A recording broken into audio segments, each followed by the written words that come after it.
આજે આપણે બનાવવાના છે કુંભણ ગામના ફેમસ કુંભણિયા ભજીયા. આ ભજીયા અત્યારે સુરત, રાજકોટ, ભાવનગર, અમદાવાદ બધી જ જગ્યાએ ફેમસ થઈ ગયા છે અને લોકો આ ભજીયાને ઠંડી ઋતુમાં ખૂબ જ ખાવાનું પસંદ કરે છે. ખાસ કરીને ચોમાસું અને શિયાળામાં વધારે લોકો ખાતા હોય છે. કુંભણિયા ભજીયા નાના મોટા બધા જ ખાવાનું પસંદ કરે છે. તો ચાલો આપણે કુંભણિયા ભજીયાની રેસીપી શરૂ કરીએ. તો કુંભણિયા ભજીયા બનાવવા માટે આપણે જોશે 250 ગ્રામ મરચાં. તો મરચાં મેં પહેલેથી જ સુધારી નાખ્યા છે. તો આપણે આ પ્રકારના મરચાં લીધેલ છે. આમાંથી આપણે રગુ કાઢીને ઝીણા ઝીણા કટિંગ કરી નાખ્યા છે. તો આપણે 250 ગ્રામ મરચાં લીધા છે.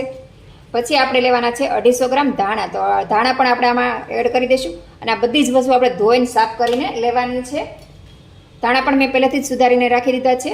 હવે આપણે લઈશું 2 લીંબુનો રસ. તો લીંબુનો રસ પણ મેં કાઢીને રાખી દીધો. તો આપણે આમાં એડ કરી દઈશું 2 લીંબુનો રસ. લીંબુનો રસ જેમ તમે વધારે એડ કરશો તેમાં ક્રિસ્પી ભજીયા બનશે અને ટેસ્ટ પણ ખૂબ સરસ આવશે. અને તમે ખાટું ઓછું ખાવાનું પસંદ કરતા હોય તો તમારે ઓછો નાખવાનો. હવે આપણે એમાં એડ કરશું આદુ લસણની પેસ્ટ. તો આદુ લસણની પેસ્ટ આપણે 50 ગ્રામ લીધેલી છે. 50 ગ્રામ આદુ અને 50 ગ્રામ લસણ. તો બંનેની મિક્સ મેં પેસ્ટ બનાવી દીધી છે. તો આ રીતની આપણે પેસ્ટ લઈ લેવાની છે. હવે આપણે આમાં એડ કરશું સ્વાદ પ્રમાણે નમક અને થોડોક અમથો મરી પાવડર લઈશું. કેમ કે આમાં ચણાનો લોટ આવે તો ઘણા લોકોને વાયુ થઈ જાય છે. તો વાયુ ન થાય એના માટે આપણે ચપટીક મરી પાવડર લઈશું અને સ્વાદ પ્રમાણે નમક લઈશું. તો એ પણ આપણે આમાં એડ કરી દેવાનું છે. હવે આપણે આમાં 200 ગ્રામ ચણાનો લોટ એડ કરવાનો છે. ચણાનો લોટ આપણે મરચાં અને ધાણા કરતાં ઓછો લેવાનો છે. પહેલાં અત્યારે આપણે 200 ગ્રામ એડ કરશું અને પછી વધારે જરૂર પડે તો આપણે આમાં એડ કરવાનો છે. આમાં આપણે પાણી બિલકુલ નથી નાખવાનું. પહેલાં આપણે આમનામ જ મિક્સ કરી દેવાનું છે. તો બધી જ વસ્તુ આપણે હાથની મદદથી આવી રીતે મિક્સ કરી લેવાની છે.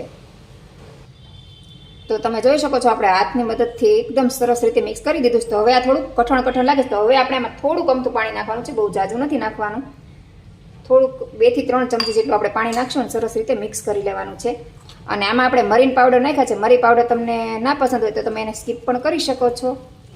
અને આને આપણે બેટર બહુ ઢીલું નથી કરવાનું, મીડિયમ રાખવાનું છે. જરૂર પ્રમાણે પાણી આપણે એડ કરતા જઈશું. થોડું ઝાઝું નાખી દેશો તો બેટર ઢીલું થઈ જશે. એટલે આને ઢીલું બેટર નહીં કરવાનું, મીડિયમ રાખવાનું છે. તો તમારા કુંભણિયા ભજીયા એકદમ સરસ બનશે અને એકદમ ક્રિસ્પી બનશે. તમે બેટર ઢીલું બનાવી નાખશો તો ભજીયા પણ તમારા ક્રિસ્પી નહીં બને. તો હજી આપણે થોડુંક પાણી એડ કરશું. અને આપણામાં મસાલો છે ને વધારે રાખવાનો છે ને ચણાનો લોટ ઓછો હોય છે. 450 ગ્રામ આપણે મસાલો લીધો છે ને ચણાનો લોટ આપણે 200 ગ્રામ જેટલો લીધો છે. તો આપણું બેટર એકદમ પરફેક્ટ રીતે તૈયાર થઈ ગયું છે. તો તમે જોઈ શકો છો આપણે આ રીતે ભજીયા પડે એ રીતે આપણે બેટર રાખવાનું છે. તો ચાલો આપણા ભજીયા બનવા માટે બેટર આપણું તૈયાર છે. તો ચાલો હવે આપણે ભજીયા પાડી લઈએ. તો અહીંયા આપણે પહેલેથી જ તેલ ગરમ મૂકી દીધું છે. તો આપણે પહેલાં ચેક કરી લઈશું થોડુંક બેટર નાખીને કે તેલ આપણું આવી ગયું. તો તેલ તમે જોઈ શકો છો આપણે ભજીયા નાખ્યા ભેગું તરત જ ઉપર આવી ગયું છે. તો હવે આપણે આમાં ભજીયા પાડી દઈશું. તો ચાલો હવે આપણે ભજીયા પાડી દઈશું. તો ભજીયા આપણે છે ને અંગૂઠાની મદદથી અંગૂઠાને આપણે બેટરને આ રીતે ધક્કો મારવાનો છે. અને આવી રીતે આંગળીની મદદથી આપણે ભજીયા પાડવાના આવે છે. અંગૂઠાને બેટરથી ધક્કો મારશો એટલે સરસ મજાના નાના ભજીયા પડશે. તો આ રીતે આપણે ભજીયા પાડવાના છે. તમે જોઈ શકો છો હું એકદમ નજીકથી જ તમને બતાવું છું કે કઈ રીતે ભજીયા પાડવાના છે. તો તમે જોઈ શકો છો આ રીતે ભજીયા પાડવાના છે. જો આ રીતે. તો આપણે થોડા ભજીયા પાડશું. બહુ ઝાઝા ભજીયા નથી પાડવાના. થોડા પડતા જશું અને તળતા જશું. અને આ ભજીયા આપણે ગ્રીન જ રાખવાના હોય છે. બહુ બ્રાઉન રંગના નથી થવા દેવાના. કેમ કે કુંભણિયા ભજીયા હંમેશા ગ્રીન જ હોય છે. કેમ કે આમાં આપણે મસાલો વધારે રાખ્યો હોય છે અને લોટ ઓછો હોય છે. એટલે ભજીયા આપણા એકદમ સરસ ગ્રીન બને છે. આ કુંભણિયા ભજીયા અમારા ગામના તે ફેમસ ભજીયા છે. અમારા ગામની જ રેસીપી છે. તો ચાલો આપણે ભજીયા તળાઈ ગયા તો આપણે કાઢી લઈશું. આપણે થોડા બ્રાઉન રંગના થવા દીધા છે. કેમ કે આપણે બાળકો માટે બનાવીશું તો બાળકોને ખૂબ ક્રિસ્પી ભજીયા પસંદ હોય છે. તો મેં થોડા બ્રાઉન રંગના ભજીયા બનાવ્યા છે. તમને ગ્રીન પસંદ હોય તો તમે ગ્રીન બનાવી શકો છો અને બ્રાઉન હોય તો બ્રાઉન પણ બનાવી શકો છો. તમને જે પસંદ હોય એ પ્રમાણે તમે ભજીયા તળી શકો છો. મેં અત્યારે થોડા બ્રાઉન રંગના ભજીયા કર્યા છે. તો આપણા ભજીયા સરસ રીતે તળાઈ ગયા છે. તો હવે આપણે એને થાળીમાં કાઢી લઈશું. હવે ફરીથી આપણે એ જ રીતે ભજીયા પાડી લેવાના છે. તો તમે જોઈ શકો તો મેં પહેલી જ વાર તમને બતાવ્યું નજીકથી. હવે હું તમને ફરીથી એકવાર બતાવી દઉં. એ જ રીતે આપણે બધા ભજીયા તળીને તૈયાર કરી લેવાના છે. આ ભજીયા ચોમાસાની સિઝનમાં ખાવામાં ખૂબ જ પસંદ આવે છે બધા લોકોને. ચોમાસાની સિઝનમાં ભજીયા બધાને ખૂબ પસંદ હોય છે. અને કુંભણિયા ભજીયા તો ખૂબ જ બધાને ભાવે છે. અને સુરતમાં તો બધે જગ્યાએ તમે ઠેકાણે લારી જોવા મળે છે કુંભણિયા ભજીયાની. અને આ ભજીયા અમારા ગામમાંથી જ આ રેસીપી બહાર આવી છે. એટલે જ ત્યાંને કુંભણિયા ભજીયા કહેવાય છે. તો ચાલો આપણે આ ભજીયા પાડી લીધા છે. તો હવે આપણે ધીમે ગેસે તળી લઈશું. અને ગેસની ફ્લેમ એકદમ ધીમી જ રાખવાની છે. મીડિયમ, બહુ ધીમી પણ નહીં, ફૂલ પણ નહીં. તો ચાલો આપણે આ રીતે બધા ભજીયા તળી લઈશું. તો તમે જોઈ શકો છો આપણા ભજીયા એકદમ એક જ સરખા ભજીયા બધા પડ્યા છે, એક જ સરખી સાઈઝના. તમે હાથની મદદથી ભજીયા પાડો એ આંગળીને ધક્કો મારીને એટલે ભજીયા તમારા એક સરખા જ પડશે.